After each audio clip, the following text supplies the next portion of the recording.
कैसे आप सभी का स्वागत है चैनल पर। आप सभी का चैनल मनीषोमेट्री यूट्यूब चैनल।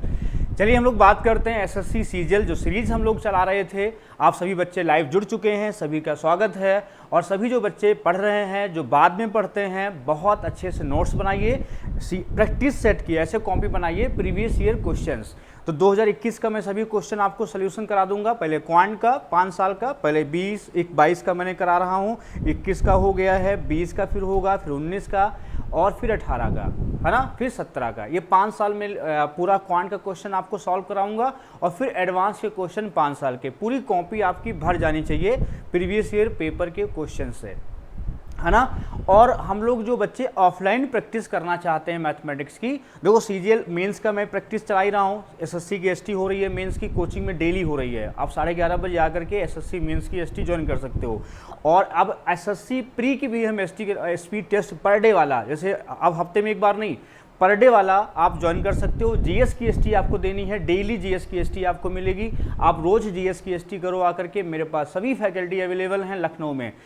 सीतापुर की ब्रांच में जो फैकल्टी सब हमारे पास हैं वो सब अब लखनऊ ब्रांच पे आप जो आना शुरू हो गए हैं, प्रॉपर क्लासेस शुरू हो गई। आप सभी लोग लगो मेरे साथ और अपना भविष्य को बनाओ, ज़बरदस्त बनाओ। जो सपने आपने देखे हैं वो ज़रूर पूरे होने चाहिए। जितने बच्चे मेरे साथ लाइव जुड़े हैं सभी कमेंट कर दें फटाफट। और जुनून के साथ पढ़ाई करनी है और सिलेक्शन लेना नहीं, सिलेक्शन को छीनना है सरकार से, है ना। ज़बरदस्त मेहनत करनी है, भले ही 10 लाख फॉर्म पड़े, 20 लाख फॉर्म पड़े, आपको एक सीट अपनी पक्की करनी है। और मैं आपको लगातार प्रैक्टिस कराऊंगा मैथमेटिक्स का। बीच में क्लास जो नहीं होती है उसके लिए कोई दिक्कत नहीं, कंटिन्यूटी हमारी बनी रहेगी। चलिए बात करते हैं क्वेश्चन नंबर 1 की। क्वेश्चन नंबर 1 है अपने पास, ये पढ़ो इसको क्या कह रहा है। चलिए, बहुत सुंदर सवाल है। पूरा क्वेश्चन को पढ़ना है कि कह रहा कि 335 608 853 के प्रोडक्ट को 13 से डिवाइड करने पर रिमाइंडर क्या आएगा। देखो एक क्वेश्चन ऐसा एसएससी में जरूर आता है, तो सभी मेरे प्यारे बच्चों आप क्या करो, कम से कम 25 तक टेबल जरूर याद कर लो, है ना।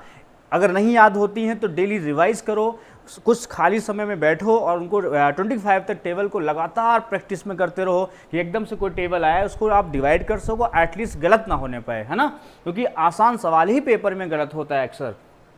अब देखो इसके ऑप्शन क्या क्या हैं। इसके ऑप्शन है तुम्हारा 7 है, 12 है, 6 है और एक ऑप्शन और है इसमें। चलिए हम लोग बात करते हैं,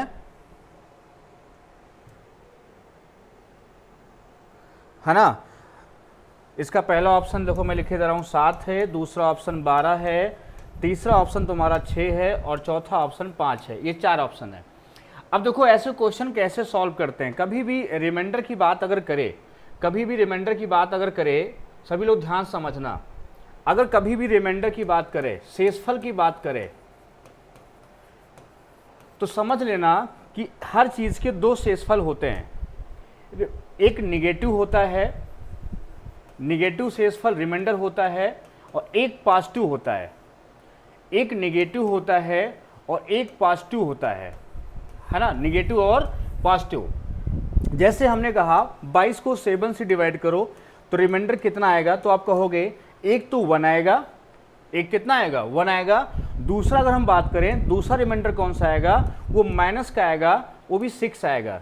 ये 2 रिमाइंडर आएंगे, एक पॉजिटिव होगा और एक क्या होगा, निगेटिव होगा। अगर आपसे कहें कि -22 को 7 से भाग करो तो आप कहोगे सर इसमें एक तो रिमाइंडर कौन सा आएगा, इसमें -22 को जब हम भाग करेंगे किससे, 7 से भाग करेंगे तो कितनी बार जाएगी, 4 बार, 28 होगा।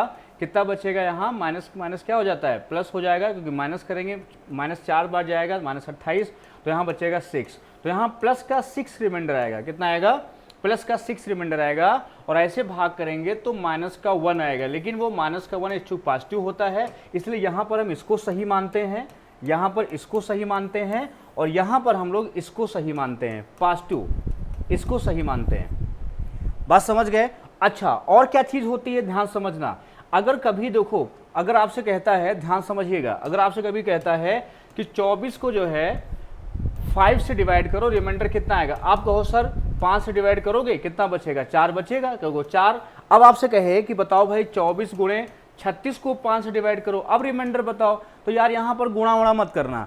यहाँ पर जो है गुणा करके डिवाइड मत करना, क्या करना, एक बार तो यहाँ 4 बच ही चुका है ना, जब इसको डिवाइड करेंगे तो यहाँ से 1 बचेगा। जब 24 गुणे 36 को 5 से भाग करेंगे तो यहाँ तो 1 बचेगा। अब इसका मल्टीप्लाई करेंगे 4/5। अब एक चीज़ नोट कर लो, देखो बहुत इंपॉर्टेंट चीज़ कभी कभी हम बोल देते हैं, नोट करते रहना, काम आती रहेंगी।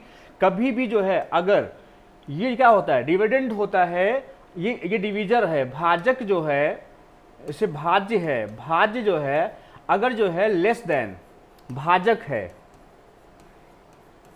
डिविडेंड जो है डिवीजर से अगर छोटा है, डिविडेंड जो है डिवीजर से क्या है अगर छोटा है तो वही रिमाइंडर हो जाता है। इसको कॉपी में फटाफट नोट कर लो। अगर जो है भाज्य भाजक से छोटा होता है, भाज्य मतलब डिविडेंड और डिवीजर मतलब भाजक, रिमाइंडर मतलब शेषफल, क्वेश्चन मतलब भागफल, तो इसमें जो है ये छोटा होता है तो यही शेषफल होता है। जैसे अब 4 शेषफल यहाँ आएगा, कितना आएगा आंसर, यहाँ भी 4 होगा। अब मान लो हम कहें कि मान लो 35 को हमें भाग करना है 6 से, तो अब कितना रिमाइंडर आएगा, कहोगे 5 आएगा, 6 पंचे 30 हो गया, रिमाइंडर 5 हो गया। अगर आपसे कह दे बताओ भाई 35 गुणे 72 का बताओ, तो क्या करोगे, 6 से भाग करो, तो 6 से भाग करो, यहाँ 6 पंचे 30, यहाँ तो 35 है ना, 5 यहाँ तो बचेगा, यहाँ कितना आएगा, 6 से एकदम पूरा 0 आएगा, तो पूरा हो गया क्या, पूरा कट गया, मतलब रिमाइंडर क्या आ गया, रिमाइंडर आ गया 0। अगर ऊपर किसी भी 0 एक में भी 0 बच गया तो समझ जाना पूरा रिमाइंडर क्या होगा, 0। अगर मल्टीप्लाई में लिख लो कॉपी पर, अगर मल्टीप्लाई में पूरी सीरीज में कोई एक भी नंबर अगर पूरा कट गया, किसी एक में भी अगर 0 रिमाइंडर आ गया तो पूरी सीरीज का मल्टीप्लाई से रिमाइंडर कितना आएगा, 0 आएगा। आप पूरा मल्टीप्लाई नहीं करना है, सिंगल से रिमाइंडर निकालना है, रिमाइंडर से रिमाइंडर निकालना है ना, ध्यान रखिएगा इस चीज को। तो ये क्वेश्चन अब आप सबसे हो जाएगा, कितने भी बच्चे इसमें तैयारी कर रहे हो सबसे ये सवाल लग जाएगा अब। क्यों, क्योंकि यहाँ 300 क्या था, देखो ध्यान से, यहाँ क्या था, यहाँ था तुम्हारा 355, कितना है 355, और कितना है 608, कितना है 608, और कितना है 853, यही तो है। और भाग किससे करना है, 13 से, किससे भाग करना है, 13 से। अब देखो सभी को 13 की टेबल आनी चाहिए जबरदस्त वाली। तो अगर आप देखो यहाँ पे ध्यान से, अगर आप इसको 13 से काटो तो 13 दूनी 26, कितना काटा है 13 से, 13 दूनी कितना आएगा 26। अब 26 4 75 हो गया, यहाँ से रिमाइंडर आएगा 10, कितना बचेगा यहाँ से 10, सबको दिख रहा होगा, यहाँ से कितना बचेगा 10। अब 13 इसमें पढ़ो, अब 13 चौकू कितना होता है, 13 की पहाड़ा बढ़िया, 13 4 जा 52 52 होता है, कितना बचा 8 बचा, ये कितना हो गया 88 हो गया। अब यहाँ से भी रिमाइंडर 10 बचा तुम्हारा, कितना बचा यहाँ भी 10 बचा। अब यहाँ देखो इसको भाग करो 13 से, तो 13 बचे 65, 13 छंग 78, बस टेबल आपकी गलत नहीं होनी चाहिए। 13 6 जा, बहुत बच्चों ने गलत भी किया होगा, 13 6 जा कितना होता 78, कितना बचा यहाँ पे 78, यहाँ बचा 7 है ना, फिर 73, फिर 13 बचे 65। जब तक कि छोटा रिमाइंडर ना हो जाए, 1 डिजिट में ना आ जाए, तब तक आप डिवाइड करते रहो, या जिससे हम भाग कर रहे हैं उससे छोटा ना हो जाए तब तक हमें भाग करते रहना है। तो यहाँ बेटा देखो 13 बचे 65, कितना बचा 8 बचा, यहाँ से कितना बचा 8। अब इसको फिर आप मल्टीप्लाई कर सकते हो, उसके बाद आप इसको बेटा फिर मल्टीप्लाई कर सकते हो। अब इसको जब मल्टीप्लाई करेंगे हम लोग, कितना है यहाँ 100 हो जाएगा, और 100 को फिर से जब 13 से भाग करेंगे तो 13 सत्ती 91, कितना बचेगा 9, यहाँ से कितना है 8, फिर गुणा कर लो आप इसको, 9 जो बचा है 8 बचा है तो 72 हो गया। और 72 को जब फिर से हम भाग करेंगे, किससे 13 से भाग करेंगे, तो 13 बचे 65, जो अब बचेगा फाइनल वो हमारा रिमाइंडर होगा, तो हमारा उत्तर हो जाएगा 7। बहुत बच्चे आंसर बिल्कुल सही दिए हैं, और जो बच्चों का आंसर नहीं आया था उसको फिर समझ लें कि ऐसे नंबर अलग अलग होते हैं, तो हम क्या करेंगे, एक एक नंबर को डिवाइड करेंगे, जो शेषफल बचेगा उनका फिर आपस में मल्टीप्लाई करेंगे, फिर सिंगल शेषफल निकालेंगे, तब तक करते रहेंगे जब तक कि ऊपर का प्रोडक्ट जिससे हम डिवाइड कर रहे हैं उससे छोटा ना हो जाए।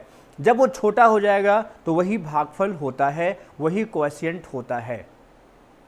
क्लियर है, कोई दिक्कत नहीं है, सभी को समझ में आया होगा सवाल। चलिए हम लोग अब बात करते हैं क्वेश्चन नंबर 2 की तरफ। बिल्कुल चीड़फाड़ कर देंगे हर क्वेश्चन का, बस आप लोग सपोर्ट करते रहो और चैनल को शेयर करते रहो। जबरदस्त मैथ्स में कोहराम मचा देंगे पूरा। आप सभी की सेवा में हम सब समर्पित हैं, लगे रहेंगे। आपको एक क्वेश्चन सिखाया जाएगा, एक एक कॉन्सेप्ट कैसे होगा। मैंने कहा मल्टीप्लाई रिमाइंडर निकालना है, सिंगल हो पावर में होता है, उसकी भी ट्रिक होती है। अगली सीरीज जब आएगी तो उसमें हम पावर का सिखाएंगे। ऐसे एक एक जो है प्रैक्टिस सेट में आपको एक क्वेश्चन मिलता रहेगा। आप बस नोट्स बनाते रहो, मेरा कहना मानते रहो, आपका चयन होगा सीजीएल 2023 में। प्री में आपके मैथ्स में पूरे के पूरे नंबर आएंगे, ये मेरी गारंटी है। ठीक है, अब ये क्वेश्चन देखो, प्रॉफिट लॉस का है। मैंने बहुत सारे क्वेश्चन कराए हैं। अब हर सेट में ऐसे ही क्वेश्चन आता है, कहता है एक व्यापारी एक वस्तु को 425 रुपए में बेचता है। बेचना मतलब होता है सेलिंग प्राइस, एसपी होता है। अब उसे 15% का लॉस होता है। अच्छा, प्रॉफिट या लॉस होता किस पर है? अगर बात करें प्रॉफिट परसेंट की बात करें या लॉस परसेंट की बात करें बच्चों, ये होता है सीपी पर। किस पर होता है बच्चों? ये सीपी पर होता है। अगर कोई चीज परसेंट में कभी भी हम लेते हैं तो मान लेना जिस पर वो चीज अप्लाई होती है उसको हमें 100% लेना होता है। ये कंपलसरी है। 100% क्या होता है? 100% होता है अगर बेस होता है 100%, जो भी चीज जिस पर चलती है उसको हमें 100, अगर हमने परसेंट में चीजें ली हैं तो, है ना। अगर कोई चीज़ किसी पर डिपेंड है और हमने उसको परसेंट में उसका यूनिट लिया है तो उसका जो बेस होगा उसके भी हम परसेंट में लेंगे। क्लियर है? अब मान लो कभी रेशियो में बदल दिया तो फिर CP1 हो जाता है। मान लो हमने प्रॉफिट परसेंट लॉस परसेंट को कभी हमने फ्रैक्शन में चेंज कर लिया। मान लो 20% प्रॉफिट है, मैंने 1/5 कर लिया। अब CP कितना होगा? अब 1 हो जाएगा। 20% रखा तो 100% निकालना पड़ेगा। इन सब चीज़ों के लिए कॉन्सेप्ट क्लियर करते रहो। जो बच्चे पहली बार पढ़ रहे हैं, प्रैक्टिस करना चाह रहे हैं, और सभी लोगों को के लिए भी सही है, रिवीजन हो रहा है सभी लोगों के लिए, और सभी बच्चों का रिवीजन हो रहा है, कॉन्फिडेंस बढ़ रहा होगा। तो क्या करना होगा बताओ? अब 5% का लाभ चाहिए हमें, तो ये बताओ हानि होगी किस में घटेगा? 100 में घटेगा। बहुत लोग आंसर भी दे रहे हैं, बहुत सही। और जो 5% लाभ है तो 100 में जुड़ेगा। लाभ होता है 100 में जुड़ता है, ध्यान रखना। अगर प्रॉफिट है तो जुड़ेगा, अगर लॉस है तो क्या होगा? घटेगा। लॉस क्या होता है? घटता है। प्रॉफिट क्या होता है? जुड़ता है। बहुत स्लो क्लास है हमारी। जो बच्चे बेसिक पढ़ना चाहते हैं उनके लिए बहुत बढ़िया है, प्रैक्टिस कर लें, एक एक चीज़ सीख सकते हैं। बहुत तेज़ हम नहीं पढ़ा रहे हैं मुझे लगता है, बाकी आप लोग कमेंट करके बताते रहो।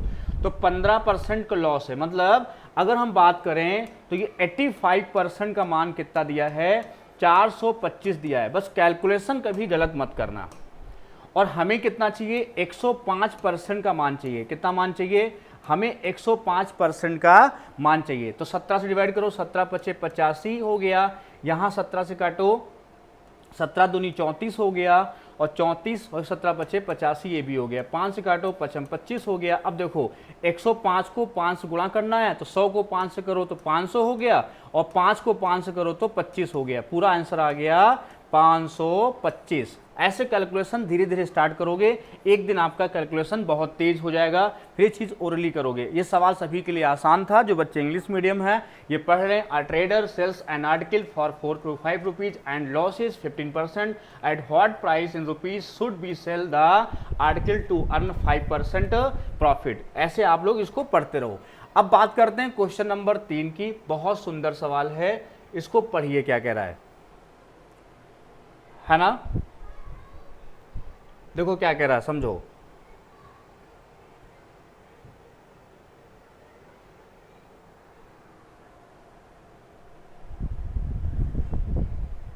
पूरा क्वेश्चन पढ़ लिया सबने?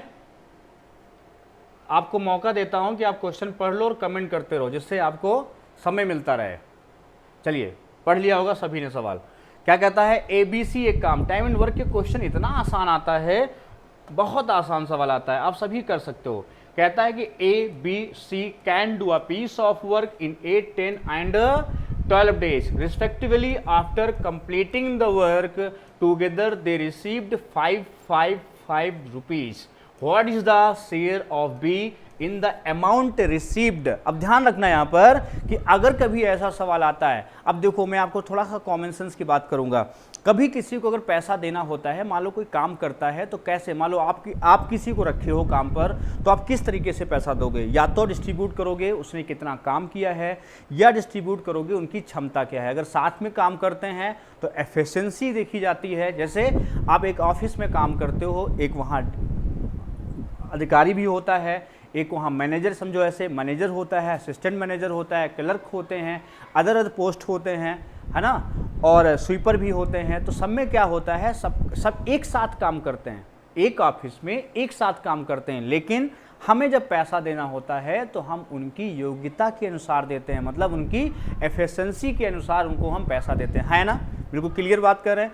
अच्छा, दूसरी तरीके से एक साथ काम करते हैं तो हम एफिशिएंसी के हिसाब से दे सकते हैं। अच्छा, अब बताओ, कोई व्यक्ति अलग अलग जगह काम करता है, हो सकता है कोई दूसरी जगह काम कर रहा है, वही व्यक्ति कोई दूसरा व्यक्ति कुछ और काम कर रहा है। जब अलग अलग व्यक्ति काम करते हैं, सपोज डैट आपको पेड़ लगवाने हैं, पेड़ लगवाने के लिए आपने 4 व्यक्ति अपॉइंट किया, वो चारों व्यक्ति अलग अलग पेड़ लगा रहे हैं, अलग अलग जगह पे काम कर रहे हैं। तो ये बताओ, कोई कम लगाया होगा, कोई ज़्यादा लगाया होगा। हो सकता है आपकी नज़र में ना आया, कोई बैठा रहा हो, दिन भर में 2 पेड़ लगाया, एक बंदा कह रहा है सर हमने तो 10 पेड़ लगाए थे, और पैसा आपने सबको बराबर दिया है।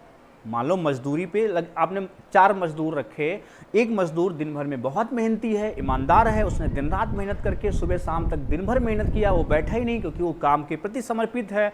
एक बंदा जो है मक्कारी कर रहा है, वो 2 घंटे काम करके 2 घंटा आराम करता है, फिर आधा घंटा काम किया, फिर बातें कर रहा है। तो ऐसे लोगों को, अब वो आया शाम को, आपको पैसा बांटना है, आपने पूछा कितना कितना काम किया है, तो आपने कहा, एक ने कहा 10 का पेड़ लगाएं, एक ने कहा 2 लगाएं, तो आप कैसे पैसा बांटोगे?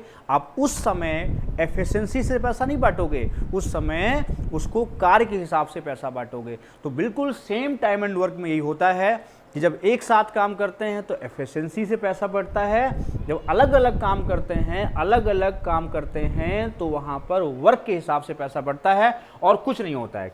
समझ गए ना? तो यहाँ सीधे सीधे पहले अब कार्य देखा जाए कितना भाई किया, तो कार्य कैसे निकलता है, जो पहली बार बच्चे पढ़ रहे हैं वो समझ लो कार्य कैसे निकालते हैं, समय का एलसीएम। बहुत बच्चे आंसर भी दे दिए, बहुत बढ़िया, गुड। अब देखो इसका एलसीएम कितना हुआ, इसका एलसीएम हुआ 120। मान लो 120 पेड़ लगवाने थे, कितने पेड़ लगवाने थे, 120 पेड़ लगवाने थे। तो ये एक ही बात है, तो 8 दिन में 120 पेड़, तो एक दिन में हो गया 15 पेड़। और ये कितना लगाएगा, बी वाला लगाएगा तुम्हारा कितना, 12 लगाएगा, और सी कितना लगाएगा, सी लगाएगा 10 पेड़। क्लियर है? सी कितना लगाएगा, सी लगाएगा 10 पेड़। बात समझ गए, सभी को दिख रहा होगा। अब देखो, तो इसी एफिशिएंसी से पैसा बांट देंगे 15। अब देखो एफिशिएंसी निकल आई, क्योंकि एक साथ, तो लिखा तो है एक साथ मिलकर, ये लिखा है एक साथ मिलकर काम करें।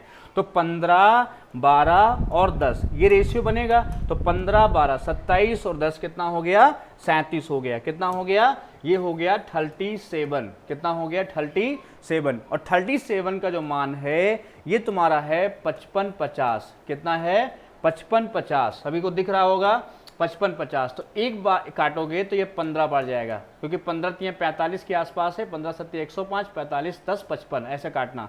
तो एक का मान आया तुम्हारा 150। कितना आया, 150। अब देखो हमसे पूछा है बी का हिस्सा, तो बी का हिस्सा मतलब 12, तो 12 गुणे 150 कितना हो गया, 0। ये हो गया बच्चों 1800। क्यों? जिन बच्चों का आंसर आया था बहुत बढ़िया, good, I am proud of you. और जिनका नहीं आया था, मैंने बहुत बेसिक से पढ़ाया है, बहुत धीरे धीरे पढ़ाया हूँ। अब आप कोई नहीं कह सकते कि मनीष सर बहुत तेज पढ़ाते हैं, या कोई नहीं कह सकता कि बहुत हाई लेवल पढ़ाते हैं। ये वो क्वेश्चन है जो सीजीएल 2023 में पूछे गए, सीजीएल 2021-22 में, 23 में तो आप लोग पेपर देने वाले हो, 21 और 22 में जो क्वेश्चन पूछे गए हैं वो क्वेश्चंस हैं। इसलिए आप सभी लोग इनमें न कहना कि बहुत तेज पढ़ा रहे हैं या बहुत स्लो पढ़ा रहे हैं, बहुत लो लेवल, बहुत हाई लेवल। ये मेरा कोई लेवल नहीं है, सब क्वेश्चन आपके पूछे हुए हैं, उन्हीं को मैं डिस्क्राइब कर रहा हूं और समझा रहा हूं। और लेटेस्ट हैं, ये भी नहीं कह सकते हो कि बहुत ओल्ड वर्जन करा रहे हैं। आप लोग सिर्फ सीखने की कोशिश करिए, कहीं मत, कोई भी कमी मत निकालिए आप। बस हाँ, अगर आपको समझ में नहीं आ रहा है तो आप कमेंट कर दीजिए, सर और धीरे पढ़ा दीजिए, है ना। धीरे हो सकते हैं, तेज नहीं होंगे, इससे स्लो पढ़ाएंगे। क्लियर है? चलो अगला क्वेश्चन देखो फटाफट। बहुत प्यारा सवाल है, बहुत प्यारा सवाल। पढ़ो, टाइम एंड डिस्टेंस का सवाल देखो कितना आसान आता है। लोग कहते हैं कितना कठिन होता है पेपर, मैं तो कहता हूँ कुछ नहीं है। देखो 2 ट्रेन, क्या सवाल कह रहा है, सवाल कह रहा है, सब लोग पढ़ लो अच्छे से। पहले कहता है 2 ट्रेन की चाल का अनुपात 2:7 है। अब स्पीड का, यदि पहली 5 घंटे में 250 किलोमीटर चलती है तो दोनों ट्रेन की चाल का योग कितना हो गया। अब देखो भैया, ये 5 घंटे में इतना चलती है, चाल का अनुपात कितना हो गया, ये तो 50 हो गया। चाल कितनी हो गई इसकी, तो 50 किलोमीटर पर आवर हो गई। और दोनों की चाल, दो की वैल्यू कितनी हो गई 50, 7 2 9 का मान पूछा है, तो 2 का मान, ये तो बहुत आसान था भाई, ये तो सबको कमेंट बहुत तेजी से करना चाहिए। तो 25 नवैया बस गड़बड़ मत कर देना, कितना होगा 225, कितना हो गया 225, ये आंसर। ये तो भाई बहुत आसान सवाल था, सबको करना चाहिए। चाल का अनुपात दिया है 5 घंटे में 250, तो 1 घंटे में वाली 1 प्रति घंटे। अब देखो यहाँ पर बेसिक कॉन्सेप्ट क्या है, बेसिक कॉन्सेप्ट ये है कि एकांक समय में अगर बात करें तो एकांक मतलब यूनिट टाइम में, एकांक समय में चली गई दूरी, जिसको ना आता हो लिख लो, एकांक समय में चली गई दूरी चाल होती है। चली गई दूरी क्या होती है, चाल होती है। Distance covered in a constant time is called speed, है ना, इसको नोट कर लेना। तो चाल कहते हैं, यही चाल होती है एकांक। एकांक मतलब वो 1 घंटा भी हो सकता है और वो 1 सेकंड भी हो सकता है। इसलिए 2 मात्रक होते हैं स्पीड के। स्पीड के आपके कितने मात्रक होते हैं, स्पीड के आपके 2 मात्रक होते हैं। कितने होते हैं, स्पीड के आपके 2 मात्रक होते हैं। एक तो होता है किलोमीटर पर आवर, एक होता है बच्चों मीटर पर सेकेंड। इससे जब बदलते हैं तो आप किससे मल्टीप्लाई करते हो, 5/18 से। इधर जब जाना होता है तो किससे मल्टीप्लाई करते हैं, 18/5 से। किससे करते हैं, 18/5 से करते हैं। क्लियर है सभी को। चलो बात करते हैं अगला सवाल, क्वेश्चन नंबर 5। ये भी बहुत इजी क्वेश्चन आया था। आज के क्वेश्चन थोड़ा इजी हैं, लेकिन प्रैक्टिस करने के लिए हैं, आपका कॉन्फिडेंस बढ़ाने के लिए हैं। आप लोग जो लो रखते हो कॉन्फिडेंस की हाय हमसे नहीं होगा, इसलिए ऐसे क्वेश्चन कराते हैं। हाँ, आपके दिमाग में होगा कि कठिन सवाल भी आते हैं, तो बीच बीच में मैं सवाल कराता रहूँगा। अभी बीच में आने वाले हैं ऐसे क्वेश्चंस, आप देखो। तो अभी तो आसान चल रहा है, अभी देखना 5 आसान है, 5 थोड़ा मीडियम है।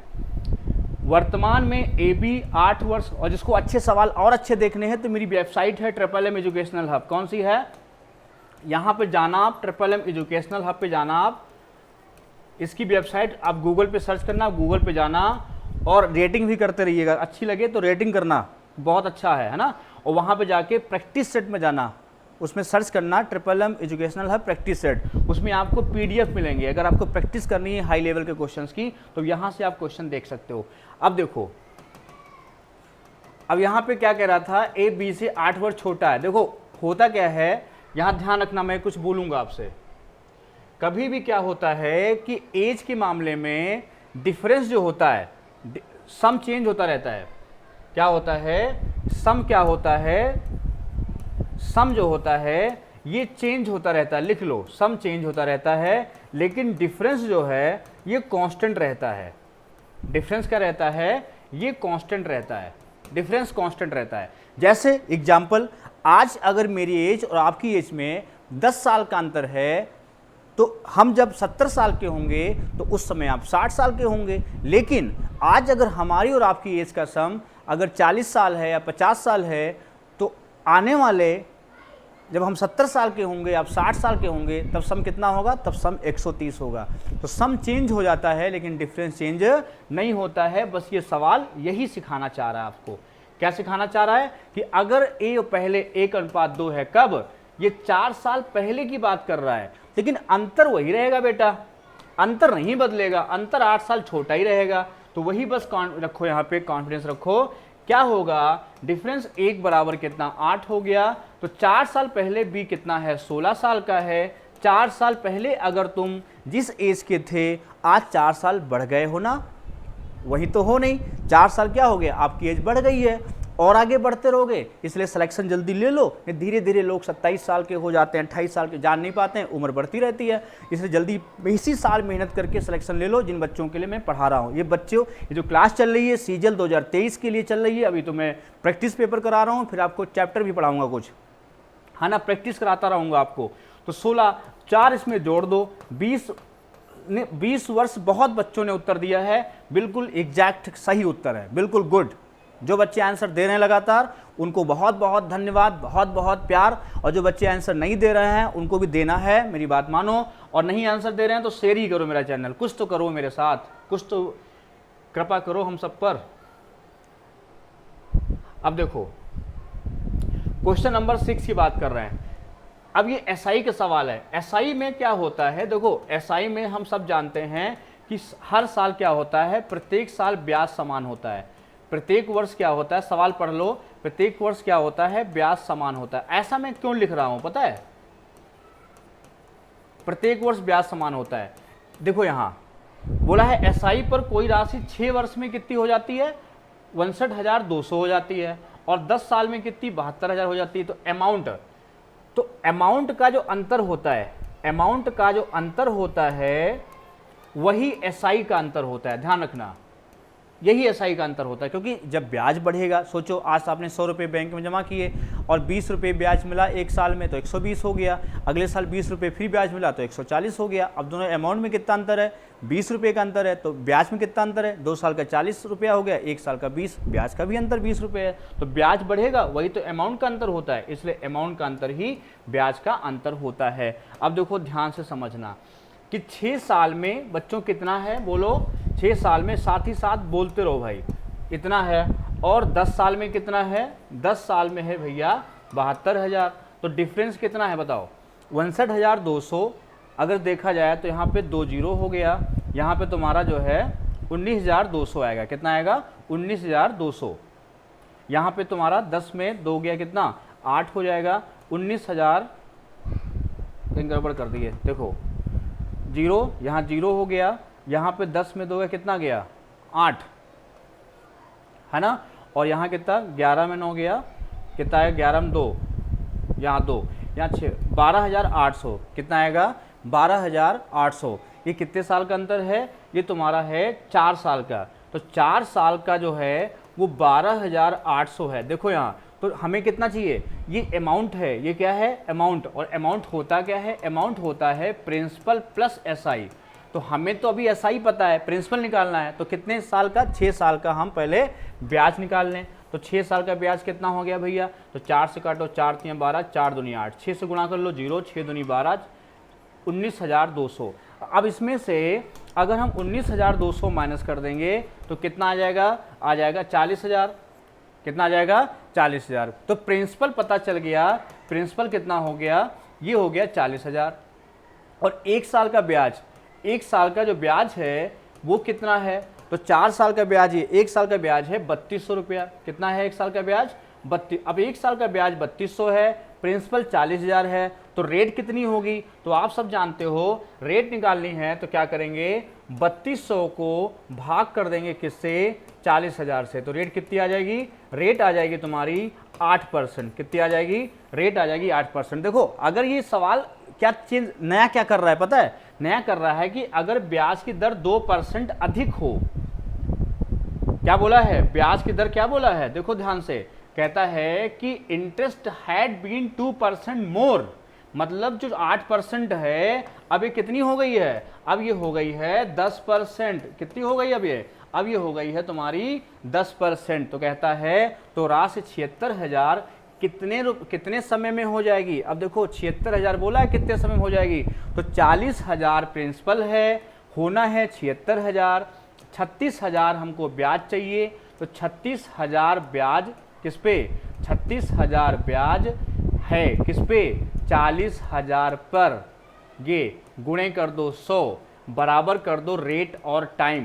क्या कर दो, रेट और टाइम। उसे मैं बेसिक बता दिया हूँ पूरा, आप सब इसको लगाते रहना। 4 9 यहाँ पे, और यहाँ पर रेट कितना है 10 है, तो टाइम कितना होगा, 0 0 कैंसिल, तो 9 आंसर आ जाएगा। कितना आ जाएगा, 9। वैसे 36 9 का फैक्टर है ना, 36 का फैक्टर क्या है, 9 है। 36 का फैक्टर क्या है, 9 है ना, 9 का मल्टीपल है 36, तो 9 हो गया। तो इस सवाल को आप लोग समझ गए होंगे क्या करना था। सभी को बेसिक में पढ़ाया हूँ, थोड़ा स्लो पढ़ाया हूँ, सभी बच्चे समझ लें, इसलिए ऐसा कर रहा हूँ। जिनको आता है वो आगे बढ़ते रहें, फटाफट आंसर देते रहें। अब इसका आंसर दो फटाफट जिनको आता है। अब देखो क्या कह रहा सवाल कि एक वस्तु का अंकित मूल्य कितना है बेटा, 625 है। अब देखो मैंने बेसिक कॉन्सेप्ट क्या है, अंकित मूल्य पर 32% की छूट देने के बाद 25 रुपए का, ये दो परसेंट नहीं है, रुपए में है, रुपए का लाभ होता है। प्रतिशत लाभ निकटतम पूर्णांक बताना है, निकटतम पूर्णांक बताना है। कैसे बताना है, निकटतम पूर्णांक बताना है सभी को। तो ऐसे क्वेश्चन जब आते हैं तो अब देखो इसका कॉन्सेप्ट जो पहली बार पढ़ रहे हैं, एमआरपी जो होता है डिस्काउंट होता है, एमआरपी पर ही डिस्काउंट देंगे, और जैसे डिस्काउंट देंगे बच्चों वो सेलिंग प्राइस बन जाएगा। क्या बन जाएगा, वो सेलिंग प्राइस बन जाएगा। एमआरपी कितना है 625 है, डिस्काउंट कितना है 32% है। अगर हम 32% डिस्काउंट दे देंगे तो कितना बचेगा 100% हर चीज़ होती है, चाहे एमआरपी हो चाहे सीपी हो, बस परसेंटेज में होना चाहिए वो चीज़। अच्छा तो बचा कितना 68% बचा, 625 का कितना निकालेंगे 68% निकालेंगे। तो देखो इसको काटते हैं इसको, तो 4 से काटो कितना आएगा, 4 से काटो 25, यहाँ कितना आएगा 17, इसको 25 से काटो, यहाँ 25 से काटो कितना आएगा तुम्हारा 25 दूनी 50 और 25 पंचे, 25 का स्क्वायर है 625। अब 25 टेबल किस में पढ़ो 17 में, 17 पचे कितना 85 और 17 दूना कितना 34 और 34 और 8 होता है 42। 425 रुपये आया है तुम्हारा एसपी। अब देखो एसपी आया 425, लाभ कितना है तुम्हारा 25 रुपये का, तो सीपी क्या होता है बताओ, सीपी होता है एसपी माइनस प्रॉफिट। क्या होता है एसपी माइनस प्रॉफिट, क्लियर है, क्या होता है एसपी माइनस प्रॉफिट होता है सीपी बराबर, क्लियर है। तो अब देखो एसपी कितना है 425, 425 में से 25 हटा देंगे तो 400 रुपये जो आएगा वो हमारा सीपी होगा, क्लियर है। ये बेसिक है, ये प्री की क्लास है, ध्यान रखिएगा सभी बच्चों। मैं बहुत तेज़ नहीं पढ़ा रहा हूँ, बिल्कुल कॉन्सेप्ट के हिसाब से पढ़ा रहा हूँ। जब प्रैक्टिस करनी हो बताना, बहुत तेज़ी से पढ़ा देंगे। सभी ट्रिकी आती हैं, इसको सब रेशियो में फोड़ देंगे पूरा सवाल, है ना। अब देखो 400 हो गया। अब बोला है तो प्रतिशत लाभ, लाभ किस पर होता है सीपी पर, और लाभ कितने रुपए है 25, तो हमें 25 रुपये का लाभ है। तो देखो ध्यान से क्या करेंगे, 25 रुपये का लाभ किस पे निकालेंगे 400 पे, गुणे कितना करेंगे 100, तो 4 से काटो 6 पॉइंट समथिंग आएगा। तो पास में पूछा है तो आंसर कितना हो जाएगा 6% हो जाएगा। निकटतम पूर्णांक बोला है ना।